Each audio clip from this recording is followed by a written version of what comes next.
The story begins in a cluttered garage in Brooklyn. Inside, two teenage geniuses, CJ and Sebastian, are about to attempt the impossible. They aren't hanging out like normal kids. They are building a machine. They are testing their temporal relocation packs, or TRPS, heavy backpacks filled with wires and circuits. Sebastian explains the risk. Spinning protons at the speed of light creates quantum foam to open a wormhole. It isn't a toy. It breaks down their molecular structure to pass through time and hopefully puts them back together. They also wear a device on their hands connected to the backpack through a pipe. They call it the time coordinate device, which is used to enter the time coordinates. With this energy, they can travel back only one day. It is the last day of school. Their teacher, Mr. Lockhart, talks to them about the upcoming Science Expo. CJ and Sebastian are the smartest kids there, hoping to use their time travel project to secure scholarships to MIT and Morehouse. Lockhart sees their potential, but asks a heavy question. If time travel were possible, what would you do? What would you change? CJ doesn't have an answer yet. She just focuses on college. As they leave school, they carry a secret. They took equipment from the lab without asking.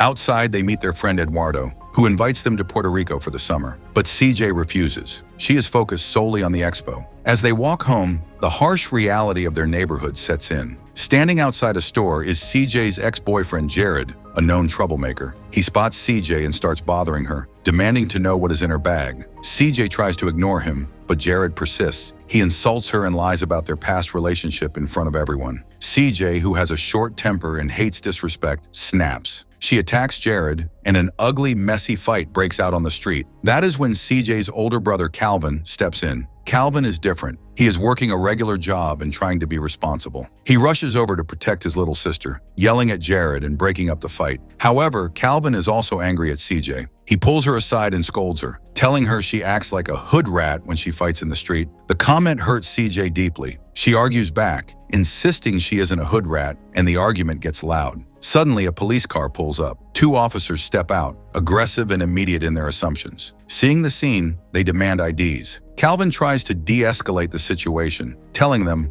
"We good," like my kid sister just said. But the police don't listen. They get right in Calvin's face. CJ films the encounter on her phone, terrified yet defiant. The tension is high. Eventually, the police leave, but the fear lingers. It was a close call. Later, walking home, Calvin tries to make peace. He explains that he is the only big brother she has, and since their father, Pops, is gone, he needs to make sure she succeeds. "You going places, CJ," he tells her, "and since Pops is gone, I gotta make sure that you get there." He believes the two Walker siblings are going to explode into success.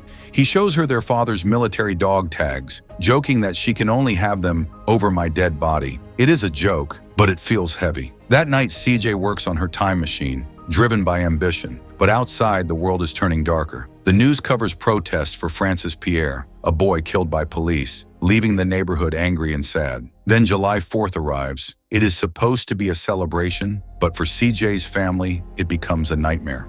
Calvin and his friend Dennis are walking down the street just as two other men rob a nearby bodega and run away. The police arrive looking for the robbers and see Calvin and Dennis. It is a case of mistaken identity. The news later reports that Calvin was allegedly reaching for something, though a witness says he was unarmed. The police shoot Calvin, and he dies. The story shifts from science to tragedy. CJ's world shatters. Her brother, who just wanted to protect her, is gone. The community erupts in protest, chanting Black Lives Matter and People Power, but none of that brings Calvin back. CJ's mother's broken. She cries, telling CJ, "If I could go back and fix it, I would, but I can't." But CJ realizes something. Her mother can't go back, but she can. She has a machine in her garage that can reset the day. She runs to the garage where Sebastian is waiting. CJ tells him they have to go back. She is going to save Calvin. Sebastian is hesitant. He warns her about the time-space continuum, insisting, "We agreed no major changes." He is scared that altering the past could make things worse, but CJ doesn't care about the rules of physics anymore. "Look at where we are. Look at my brother," she screams. She accuses Sebastian of not caring because Calvin wasn't his brother, which hurts him deeply. He loved Calvin too. They look at the data. Calvin was shot 4 days ago on July 4th at 5:40 p.m. He was dead by 5:47 p.m. Their unstable machines give them only a 10-minute window to act. They have 10 minutes to save a life. They suit up and activate the machines. The world blurs, the energy surges, and they land in yesterday, 4 days ago. It is sunny, people are alive, but they have landed in the wrong spot. They run into the neighborhood bully, Jared, again. Jared is angry about the fight from days ago and blocks their path. CJ and Sebastian try to run past him, but he pushes them. A scuffle breaks out. In the chaos, Jared falls into the street. A speeding car hits him. It is a terrible accident. Jared screams, his arm broken. The distraction costs them precious time. They look at the clock. The 10 minutes are up. The wormhole is closing. They didn't make it to Calvin. They failed. They have to jump back to the present. When they return to the present, the world has changed, but not in the way they wanted. Calvin is still dead. The only difference is that Jared now has a cast on his arm. They changed history, but they didn't save the person who mattered. CJ is furious, but Sebastian tries to be the voice of reason. "We didn't invent time travel for you to get back at your ex-boyfriend," he tells her. He is worried about unforeseen outcomes and the butterfly effect, how small changes can create disasters. But CJ refuses to give up. She works out a new plan. She realizes the police shooting happened because they were responding to a robbery at Carlito's bodega. If she can stop the robbery, the police won't come. If the police don't come, they won't mistake Calvin for a robber. Calvin lives. It sounds perfect, but there is a problem. They can't run into their past selves, the version of CJ and Sebastian who are already in that timeline from the first jump. To avoid this paradox, they need more power to stabilize the jump and create a time splice. They need a special circuit board, and the only person who has one is Eduardo. They go to Eduardo, who is hesitant to sacrifice his own project. CJ uses every tactic she has, even promising to go on a date with him. Eduardo eventually agrees. He modifies their machines, explaining that this new setup will reset their previous jump so they won't bump into themselves. They are ready for the second attempt. This time the stakes are even higher. They prepare to jump back to the moment before the robbery. They arrive in the past at 5:30 p.m. The robbery is scheduled for 5:35 p.m. They have 5 minutes. CJ calls the police to report the crime before it happens, hoping they will arrive early and arrest the robbers, but the dispatcher asks too many questions, wasting precious seconds. Frustrated, CJ hangs up. She decides she can't wait. "I'm just going in to warn Carlito," she tells Sebastian. He begs her to wait, knowing it is dangerous, but CJ is driven by adrenaline. She runs toward the store. Sebastian has no choice. He follows her. Inside, Carlito is confused. He just saw CJ fighting with Jared minutes ago in this timeline and asks why she is back. CJ tries to warn him, but it is too late. The robbers enter, 2 men with guns. They scream at everyone to get on the ground. The situation spirals out of control instantly. The robbers demand money, then notice the backpacks CJ and Sebastian are wearing. Sebastian tries to protect the machine. He struggles with the gunman. Bang! The sound echoes through the store. CJ screams. Sebastian falls to the ground, blood pooling around him. The robbers flee. CJ crawls to her best friend. Sebastian looks at her, fading fast. "I didn't know," he whispers, apologizing. CJ shakes him, begging him to wake up. "Come on, Sebastian. You gotta wake up." But he doesn't. He dies right there on the dirty floor of the bodega. CJ is forced to jump back to the present alone, leaving her best friend's body behind.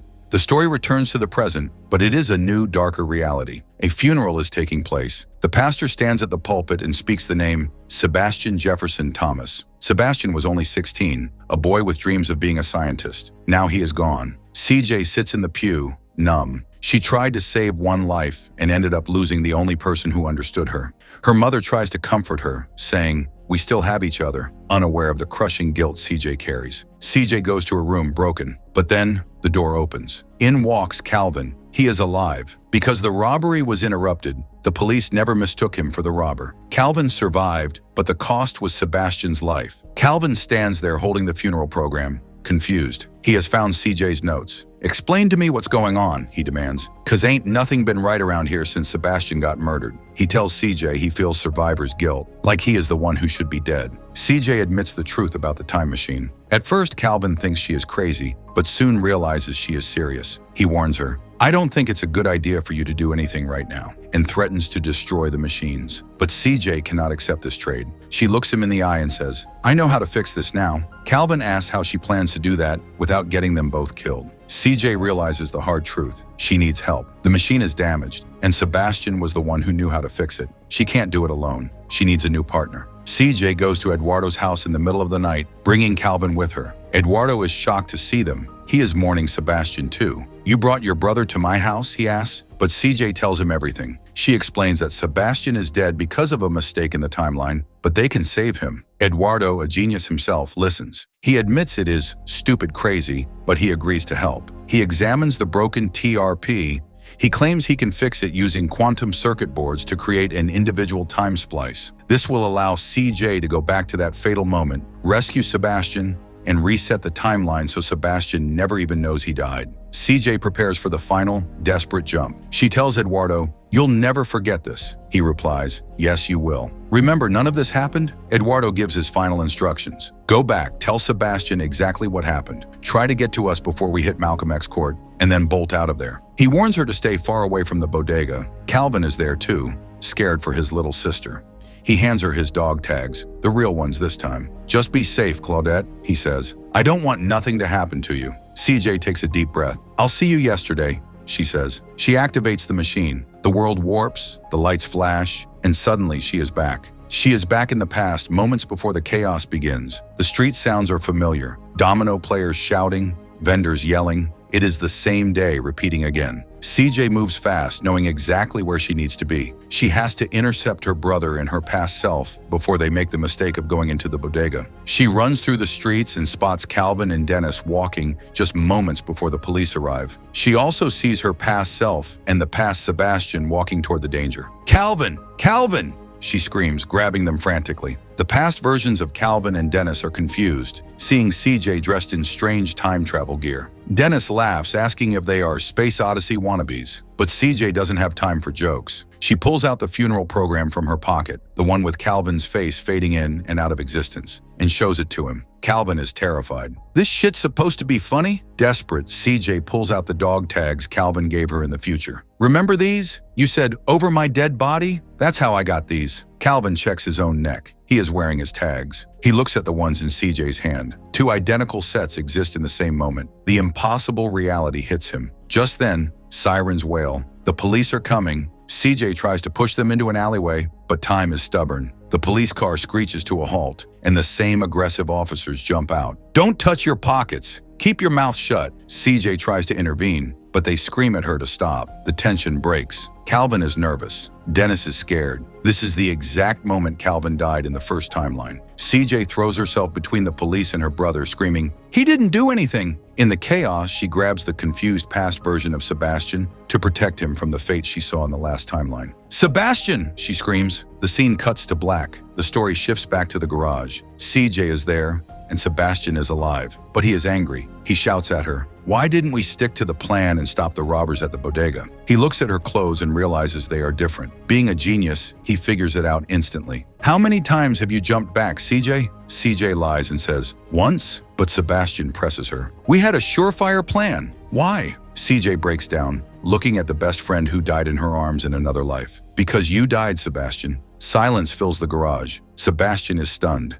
He realizes the cruel loop they are stuck in. If they save Calvin, Sebastian dies. If they save Sebastian, Calvin dies. Every time they try to fix it, something breaks. Sebastian looks at CJ with sad eyes. "No, CJ, that's it. We can't do this anymore." He refuses to risk their lives again and walks away, leaving CJ alone with her machines. But CJ is a walker. She is stubborn, and she refuses to accept a world where she has to choose between her brother and her best friend. She makes a decision. She puts the backpack on again and runs out of the garage, running toward a future she hasn't built yet. As she runs, her voice counts down. 5. Flashes of her memories appear. 4, 3. Police sirens wail in the distance. She whispers one last thing to the universe. "I love you, Sebastian." And then she jumps again. The story ends not with a solution, but with a relentless fight. CJ is trapped in a loop of her own making, driven by love and grief. She proves that while you cannot outrun fate, you can keep fighting for the people you love as long as there is breath in your body. So that's it for today's video. If you like this story, please like, share, and subscribe to our channel. We'll meet again with another new and interesting story. Until then, thank you.